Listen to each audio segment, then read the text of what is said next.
La sangre del pacto eterno. La sangre del pacto eterno. Hebreos 13:20. Todos los tratos de Dios para con los hombres han tenido el carácter de un pacto. A Dios le ha complacido disponer las cosas de tal manera que todos sus tratos con nosotros son exclusivamente a través de un pacto, y nosotros sólo podemos tratar con él de igual manera. Adán, en el huerto, estaba sujeto a un pacto con Dios, y Dios tenía un pacto con él. Adán rápidamente invalidó ese pacto. Hay un pacto que aún está en vigor en todo su terrible poder. Terrible, digo, porque el hombre invalidó su parte del pacto, y en consecuencia, Dios cumplirá invariablemente las solemnes amenazas y las sanciones contenidas en él. Es el pacto de obras. Conforme a ese pacto trató con Moisés, y conforme a él trata con toda la raza humana representada por el primer Adán. Posteriormente, cuando Dios trató con Noé, lo hizo a través de un pacto, y cuando en una época posterior trató con Abraham, plugo a Dios comprometerse con él por medio de un pacto. Él preservó y guardó ese pacto que fue renovado continuamente con muchos de sus herederos. Dios no trató ni siquiera con David, un varón conforme a su corazón, de otra manera que mediante un pacto. Hizo un pacto con su ungido y, amados, Él trata todavía en este día con ustedes y conmigo por medio de un pacto. Cuando venga en todos sus terrores para condenar, herirá por pacto, es decir, por la espada del pacto del Sinaí. Y si vienen los esplendores de su gracia para salvar, viene todavía a nosotros por un pacto, es decir, por el pacto de Sión, el pacto que realizó con el Señor Jesucristo, cabeza y representante de su pueblo. Y fíjense bien que siempre que entramos en relaciones íntimas y estrechas con Dios, es seguro que será, por parte nuestra, por un pacto. Después de la conversión, hacemos con Dios un pacto de gratitud. Venimos a Él conscientes de lo que ha hecho por nosotros y nos entregamos a Él. Ponemos nuestro sello a ese pacto cuando nos unimos a su iglesia por el bautismo y, día tras día, cuantas veces nos reunimos en torno a la mesa para el partimiento del pan, renovamos el voto de nuestro pacto y así tenemos una relación personal con Dios. Yo no puedo elevar mi oración a Él, excepto a través del pacto de gracia, y sé que no soy su hijo, a menos que sea suyo, primero, a través del pacto por medio del cual Cristo me compró, y después, a través del pacto por medio del cual me entregué a Él, y le di todo lo que soy y todo lo que tengo. Es importante, entonces, que sepamos distinguir entre un pacto y otro, ya que el pacto es la única escalera que va de la tierra al cielo, ya que es la única manera en la que Dios se relaciona con nosotros y en la que nosotros podemos tratar con Él. No debemos estar en tinieblas o error con respecto a lo que es el pacto de gracia y a lo que no es. Esta mañana voy a procurar aclarar y simplificar lo más que pueda el contenido del pacto mencionado en nuestro texto, y por esa razón voy a hablar, en primer lugar, del pacto de gracia, en segundo lugar, de su carácter perenne, y en tercer lugar, de la relación que tiene la sangre con el pacto, la sangre del pacto eterno.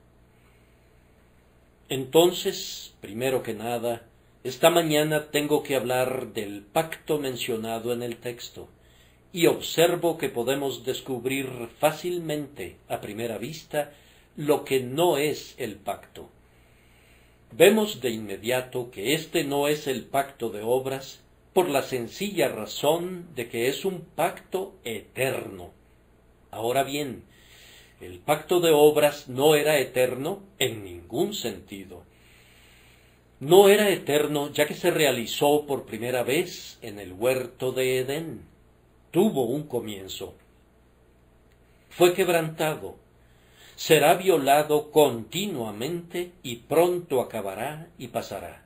Por tanto, no es eterno en ningún sentido. El pacto de obras no puede recibir el título de eterno. Pero como el pacto de mi texto es una alianza eterna, no es el pacto de obras. Dios hizo un pacto con la raza humana que establecía más o menos lo siguiente: si tú, oh hombre, eres obediente, vivirás y serás feliz. Pero si eres desobediente, perecerás. El día que me desobedecieres, ciertamente morirás. Ese pacto fue realizado con todos nosotros en la persona de nuestro representante, el primer Adán. Si Adán hubiera guardado ese pacto, creemos que todos nosotros habríamos sido preservados. Pero como Adán invalidó el pacto, ustedes y yo, y todos nosotros, caímos y fuimos considerados, a partir de entonces, como herederos de la ira y del pecado, inclinados a todo mal y sujetos a todo sufrimiento. Ese pacto fue abolido con respecto al pueblo de Dios. Fue sustituido por un nuevo y mejor pacto que lo eclipsó total y enteramente con su gloria llena de gracia. Además, permítaseme comentar que el pacto aquí significado no es el pacto de gratitud realizado entre el amoroso Hijo de Dios y su Salvador. Ese pacto es muy legítimo y apropiado. Confío que todos los que conocemos al Salvador hayamos dicho en nuestros propios corazones: fue realizada, la grandiosa transacción fue realizada. Yo soy de mi Señor y Él es mío. Le hemos entregado todo a Él. Pero ese no es el pacto al que hace referencia el texto, por la sencilla razón de que el pacto de nuestro texto es un pacto eterno. Ahora bien, el nuestro fue escrito hace sólo unos cuantos años. Lo habríamos despreciado en las primeras etapas de nuestra vida, y no puede ser a lo sumo tan viejo como nosotros mismos. Habiendo mostrado rápidamente lo que no es este pacto, puedo comentar lo que sí es este pacto, y aquí será necesario que subdivida de nuevo este encabezado y que hable de él así. Para entender un pacto es preciso saber quiénes son las partes contratantes. En segundo lugar, cuáles son las estipulaciones del contrato. Y en tercer lugar, cuáles son los objetos del mismo. Y luego, si quisieran profundizar más, tienen que entender algo sobre los motivos que condujeron a las partes contratantes a establecer el pacto entre ellas. Ahora, en este pacto de gracia, tenemos que observar, ante todo, las excelsas partes contratantes que lo establecieron. El pacto de gracia fue realizado antes de la fundación del mundo entre Dios el Padre y Dios el Hijo, o para expresarlo a una luz todavía más bíblica, fue realizado entre las tres divinas personas de la adorable Trinidad. Este pacto no fue realizado directamente entre Dios y el hombre. El hombre no existía en aquel tiempo, pero Cristo participó en el pacto como el representante del hombre. En ese sentido, consideremos que fue un pacto entre Dios y el hombre, pero no fue un pacto entre Dios y cada ser humano en su carácter personal e individual.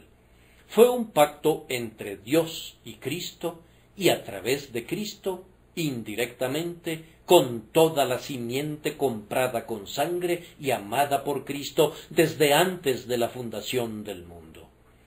Es un pensamiento noble y glorioso, la esencia de la poesía de esa vieja doctrina calvinista que nosotros enseñamos, que antes de que el lucero de la mañana conociera su lugar, antes de que Dios con su palabra creara la existencia a partir de la nada, antes de que el ala del ángel agitara las ignotas capas celestiales, antes de que un solitario cántico turbara la solemnidad del silencio en el que Dios reinaba supremo, Él ya había entrado en solemne consejo consigo mismo, con su Hijo y con su Espíritu, y en ese consejo había decretado, determinado, propuesto y predestinado la salvación de su pueblo.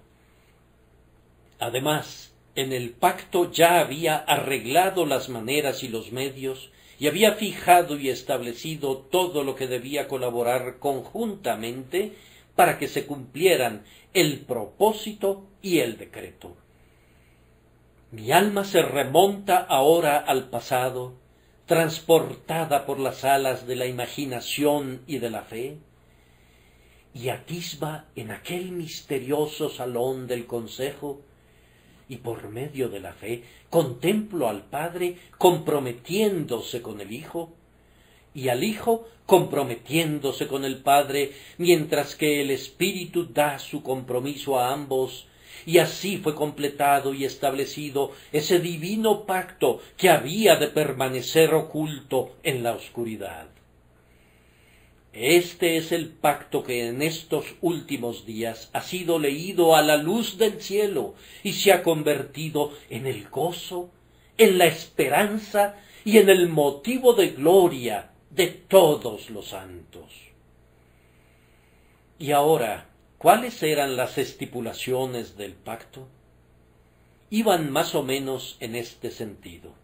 Dios había visto de antemano que el hombre, después de la creación, invalidaría el pacto de obras, que por leve y benigna que fuera la condición bajo la cual Adán habría de poseer el paraíso, esa condición sería demasiado ardua para él y daría coces contra ella, yendo a la ruina con toda certeza. También Dios había visto de antemano que sus elegidos, a quienes había escogido de entre toda la humanidad, caerían por el pecado de Adán, puesto que ellos, al igual que el resto de la humanidad, estaban representados en Adán. Por tanto, el pacto tenía como propósito la restauración del pueblo elegido. Y ahora podemos entender fácilmente cuáles eran las estipulaciones. Del lado del Padre, su contenido iba en este sentido. Yo no podría referirlo en la gloriosa lengua celestial en la que fue escrito. De buen grado lo bajaré al nivel de un lenguaje adaptado al oído de la carne y al corazón de un mortal. Así, digo, está expresado el pacto en líneas parecidas a estas. Yo, Jehová el Altísimo, por este medio doy a mi unigénito y bien amado Hijo un pueblo más incontable que el número de las estrellas, cuyo pecado él lavará y al cual él preservará, guardará, guiará y presentará al final sin mancha ni arruga ni cosa semejante delante de mi trono. Yo pacto mediante juramento y juro por mí mismo, porque no puedo jurar por otro mayor, que estas personas que doy ahora a Cristo serán por siempre objetos de mi amor eterno. Las perdonaré por causa del mérito de la sangre. Les daré una perfecta justicia, las adoptaré y las convertiré en mis hijos y mis hijas, y reinarán conmigo a través de Cristo eternamente. Eso establece ese glorioso lado del pacto. El Espíritu Santo también, como una de las excelsas partes contratantes de ese lado del pacto, declaró: «Yo pacto por este medio», dice él, «que a todos aquellos que el Padre dio al Hijo, los voy a vivificar a su tiempo, voy a mostrarles su necesidad de redención, voy a suprimir en ellos toda esperanza infundada, y voy a destruir sus refugios de mentiras. Voy a llevarlos a la sangre de la aspersión, voy a darles una fe mediante la cual esta sangre será aplicada a ellos. Voy a obrar en ellos toda gracia, voy a mantener viva su fe, voy a limpiarlos y voy a quitarles toda depravación, y serán presentados al final sin mancha ni arruga». Este es el lado del pacto que está siendo cumplido y guardado escrupulosamente en este preciso día. En cuanto al otro lado del pacto, esa es la parte que fue asumida y pactada por Cristo. Él declaró y pactó así con su Padre: «Padre mío, por mi parte, pacto que asumiré la naturaleza del hombre cuando se cumpla el tiempo. Voy a asumir la forma y la naturaleza de la raza caída. Voy a vivir en su desventurado mundo y voy a guardar perfectamente la ley a nombre de mi pueblo. Voy a obrar una justicia sin mancha que habrá de ser aceptable para las exigencias de tu justa y santa ley. A su debido tiempo voy a cargar con los pecados de todo mi pueblo. Tú vas a exigir de mí el pago de sus deudas. Yo soportaré el castigo de su paz, y por mi llaga serán curados. Padre mío, yo pacto y prometo que seré obediente hasta la muerte, y muerte de cruz. Yo engrandeceré tu ley, y la honraré. Yo voy a sufrir todo lo que ellos tenían que haber sufrido. Voy a soportar la maldición de tu ley, y todos los vasos de tu ira serán vaciados y derramados sobre mi cabeza. Luego voy a resucitar, voy a ascender al cielo, voy a interceder por ellos a tu diestra. Voy a responsabilizarme por cada uno de ellos, para que ninguno de los que me has dado se pierda jamás, sino que voy a llevar a todas mis ovejas, de las que por mi sangre tú me has constituido el pastor, voy a llevarlas salvas a ti, a cada una de ellas al final. Ese es el contenido del pacto. Y ahora, así lo creo, ustedes tienen una idea clara de lo que era y de cómo se encuentra.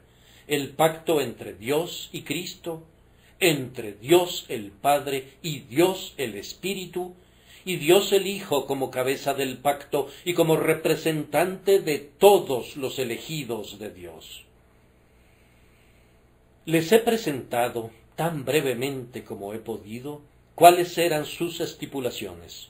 Observen, por favor, queridos amigos míos, que el pacto ha sido perfectamente cumplido de un lado. Dios el Hijo pagó las deudas de todos los elegidos. Él sufrió toda la ira divina por nosotros, por nuestra redención. No queda nada pendiente de esa parte del pacto, excepto que Él continuará intercediendo para llevar a la gloria con seguridad a todos los redimidos. Del lado del Padre, esta parte del pacto ha sido cumplida para incontables miríadas. Dios el Padre y Dios el Espíritu no se han rezagado en su divino compromiso. Y fíjense bien que ese lado ha sido concluido y ha sido llevado a cabo tan plena y tan completamente como el otro. Cristo puede decir acerca de lo que prometió hacer: consumado es, y lo mismo dirán todos los gloriosos pactantes. Todos aquellos por quienes Cristo murió serán perdonados, todos serán justificados, todos serán adoptados. El Espíritu los vivificará a todos les dará fe, a todos los llevará al cielo, y cada uno de ellos será acepto en el amado, sin obstáculos, en el día cuando el pueblo sea contado y Jesús sea glorificado. Y ahora, habiendo visto quiénes eran los excelsos pactantes y cuáles eran los términos del pacto realizado entre ellos, veamos cuáles eran los objetos de este pacto. ¿Fue realizado este pacto para todo individuo de la raza de Adán? Ciertamente no. Descubrimos lo secreto por lo visible. Lo que está en el pacto ha de ser visto a su debido tiempo con el ojo, y habrá de ser oído con el oído. Veo a multitudes de hombres que perecen, que prosiguen desenfrenadamente en sus perversos caminos, rechazando el ofrecimiento de Cristo que les es presentado en el Evangelio día tras día, hollando bajo sus pies la sangre del Hijo del Hombre, desafiando al espíritu que lucha con ellos. Veo que esos hombres van de mal en peor y al fin perecen en sus pecados. No tengo la insensatez de creer que ellos tienen una participación en el pacto de gracia. Los que mueren en la impenitencia, las multitudes que rechazan al Salvador, demuestran claramente que no tienen ni parte ni porción en el pacto sagrado de la gracia divina, pues si tuvieran alguna participación en él, habría ciertas señales y evidencias que nos lo mostrarían. Veríamos a su debido tiempo que en esta vida serían llevados al arrepentimiento, serían lavados en la sangre del Salvador y serían salvados. El pacto, para ir de inmediato y directamente al punto, por ofensiva que pudiera ser la doctrina, el pacto tiene relación con los elegidos y con nadie más. ¿Los ofende eso? Pues van a ofenderse más. ¿Qué dijo Cristo? Yo ruego por ellos, no ruego por el mundo, sino por los que me diste, porque tuyos son. Si Cristo ora exclusivamente por sus elegidos, ¿por qué habrían de enojarse porque la palabra les enseñe que en el pacto hay una provisión hecha para los elegidos para que reciban la vida eterna? Todos los que creen, todos los que confían en Cristo, todos los que perseveran hasta el fin, todos los que entran en el reposo eterno, todos ellos y nadie más tienen una participación en el pacto de la gracia divina. Además, tenemos que considerar cuáles eran los motivos del pacto. ¿Cuál fue la necesidad de realizar un pacto? Dios no estaba bajo compulsión ni constreñimiento de ningún tipo. Todavía en aquel momento no existía ninguna criatura. Aun si la criatura hubiera podido ejercer alguna influencia sobre el Creador, no existía ninguna criatura en el período en el que el pacto fue realizado. No podemos buscar en ninguna parte para encontrar el motivo de Dios para realizar el pacto, excepto en él mismo, pues de Dios se podía decir literalmente en aquel día: yo soy, y fuera de mí no hay más. Entonces, ¿por qué estableció el pacto? Yo respondo que lo dictó la absoluta soberanía. Pero ¿por qué ciertos hombres fueron objetos del pacto y por qué otros no? Yo respondo que la gracia soberana guió la pluma. No fue el mérito del hombre, no fue nada que Dios hubiera visto de antemano en nosotros lo que lo condujo a elegir a muchos y a dejar que otros prosiguieran en sus pecados. No había nada en ellos, La soberanía y la gracia se combinaron para hacer la divina elección. Si ustedes, hermanos y hermanas míos, tienen la bendita esperanza de pertenecer al pacto de gracia, tienen que cantar aquel himno. ¿Qué había en mí que mereciera estima o que agradara a mi Creador? Fue así, Padre, siempre he de cantar, porque así te pareció bien. Tendrá misericordia del que tenga misericordia, así que no depende del que quiere, ni del que corre, sino de Dios que tiene misericordia. Su soberanía eligió, y su gracia distinguió, y su inmutabilidad decretó. Ningún motivo dictó la elección de los individuos, excepto un motivo de amor y de soberanía divina en él mismo. Sin duda, la grandiosa intención de Dios al hacer el pacto fue su propia gloria. Cualquier motivo inferior a ese estaría por debajo de su dignidad. Dios encuentra sus motivos en él mismo. No tiene que mirar a unas polillas y a unos gusanos para sus actos. Él es el yo soy. Él no se sienta en ningún trono precario, ni pide permiso para ser. Él hace lo que le place con los ejércitos del cielo. ¿Quién puede detener su mano y decirle, ¿qué haces? ¿Acaso le preguntará el barro al alfarero el motivo por el que lo convirtió en un vaso? ¿Acaso la cosa formada le ha de dictar órdenes a su Creador antes de su creación? No, Dios es Dios, y el hombre debe reducirse a su nada natural. Y si Dios lo exalta, no debe jactarse como si Dios tuviera una razón para la obra en el hombre. Él encuentra sus motivos en sí mismo. Él se contiene a sí mismo y no encuentra nada más allá de sí mismo y no necesita nada de nadie excepto de él mismo. Así, esta mañana he discutido tan plenamente como el tiempo me lo ha permitido el primer punto respecto al pacto. Que el Espíritu Santo nos conduzca a adentrarnos en esta sublime verdad.